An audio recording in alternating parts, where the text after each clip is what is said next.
ரவி, புதுச்சேரி புதுநகர் நகர்ல ரெட்டியார்பாளையம் புதுநகர் பகுதியில வந்து கிட்டத்தட்ட 3 பேர் இறந்த நிலையில் 5க்கும் மேற்பட்டோர் வந்து மருத்துவமனையில் அனுமதிக்கப்பட்டு சிகிச்சை பெற்று வருகின்றனர்.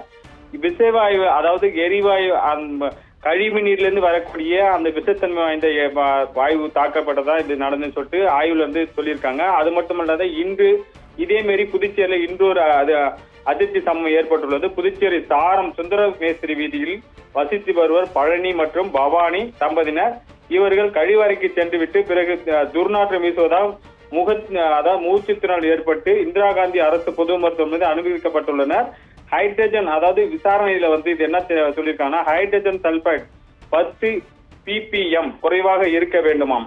ஆனால் அளவை விட 150 ppm மேல் உள்ளது. மீத்தேன் வந்து 5% உள்ளது என்றும் மாசு கட்டுப்பாட்டு வாரியம் வந்து தெரிவிச்சிருக்காங்க. இதனைத் தொடர்ந்து அப்பகுதியில் இருக்கும் அனைத்து தெருக்களில் உள்ள டிரைனேஜ் தொட்டி உள்ள அந்த மூடிகளை வந்து திறந்து வைக்க வந்து பொதுப்பணித்துறை வந்து உத்தரவு போட்டிருக்காங்க.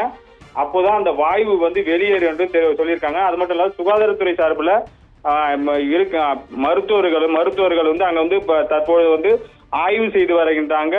மக்களுக்கு வந்து பாதிப்பு எந்த பிரச்சனை கிடையாது, நாங்க வந்து பாக்குறோம்னு சொல்லிட்டு சுகாதாரத்துறையும் உள்ளாட்சித்துறை கொம்யூன் பஞ்சாயத்து ஊழியர்களும் வந்து தற்போது அந்த ஏரியா வந்து முகாமிட்டு பாதுகாப்பு பணியில் ஈடுபட்டு வராங்க. ரவி.